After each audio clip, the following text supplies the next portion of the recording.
E aí pessoal, bom dia, boa tarde, boa noite. Eu fiz esse último vídeo aí sobre a economia americana, né? Falando mais aqui da Califórnia. E um dos participantes, o John, fez uma pergunta muito importante que eu acho interessante comentar e fazer um videozinho. Ele me perguntou se o governo não exige cotas para empresas por causa de cor, credo, opção sexual, né? E como essa exigência do governo pode afetar a excelência americana na parte de produção. É uma excelente pergunta. E eu vou responder, John, essa sua pergunta sob a perspectiva da Califórnia e da Baía de São Francisco, que eu acho que nos Estados Unidos é a região, é a área do país que realmente te obriga a fazer isso. Então, o governo de São Francisco, aqui na cidade de São Francisco, ele te obriga a contratar, se não me engano, 20% dos seus contratos, né, do valor da obra, deve ser dado a empresas locais e de minoria. Né? O que quer dizer com isso? São empresas pequenas que não têm condição de competir com empresas maiores. São empresas, às vezes, de imigrantes que conseguem provar que vieram de imigrantes. Eles não precisam ser a primeira geração de imigrantes, ele pode ser segunda, terceira geração de imigrantes, se não me engano. Mas é uma empresa que é composta de uma família originariamente imigrante, composta por mulheres, tem umas certas categorias. Sobre opção sexual, eu não acredito que tenha, mas eu vou falar sobre opção sexual no fim, porque é uma coisa muito importante que eu acho de compartilhar com vocês, que eu já compartilhei num outro vídeo. Então, voltando, o governo da cidade de São Francisco, o prefeito, eles exigem que você contrate 20%, do valor total do seu contrato, 20% seja destinado a esse tipo de empresa.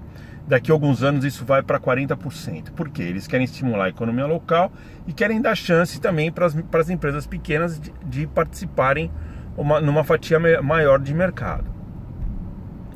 Então, como é que isso funciona? Quando você começa a fazer a chamada para receber propostas, né, a gente faz gestão de obra. Então, a gente tem lá um orçamento de, vamos lá, 300 milhões de dólares.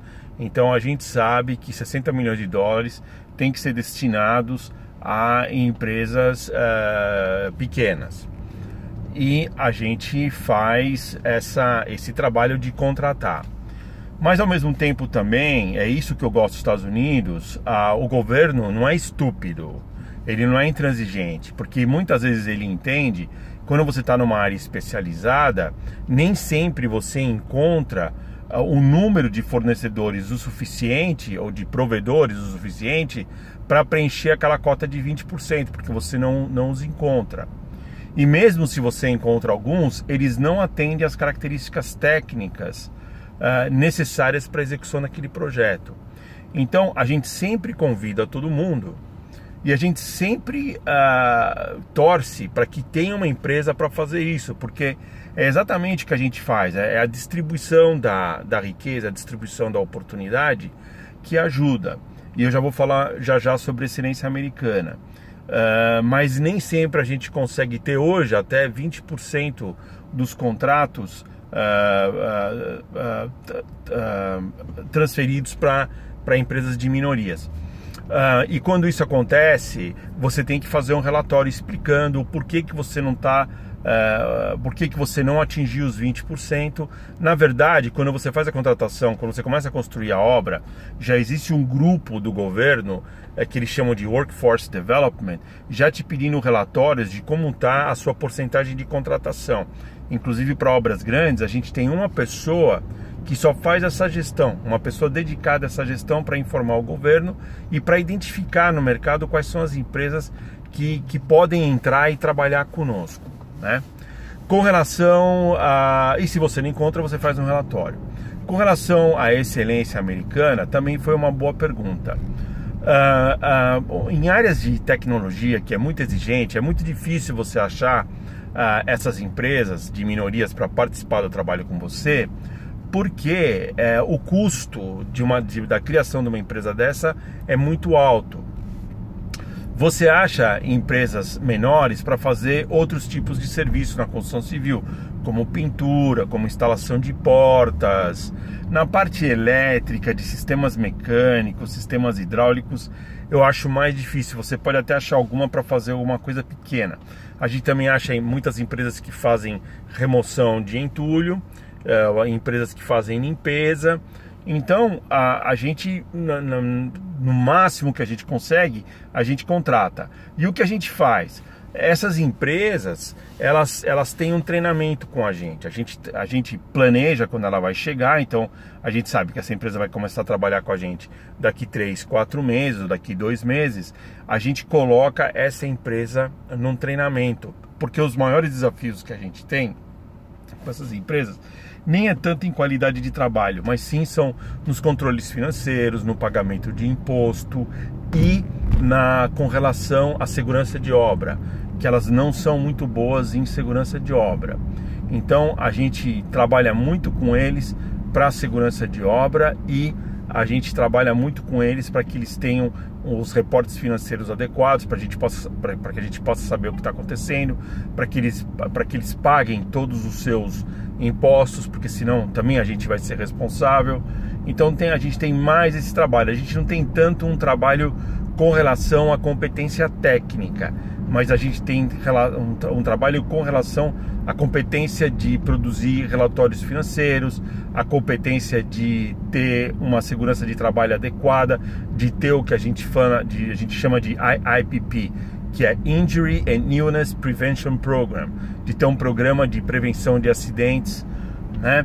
Então eles realmente não têm, e a gente tem que ajudá-los, né?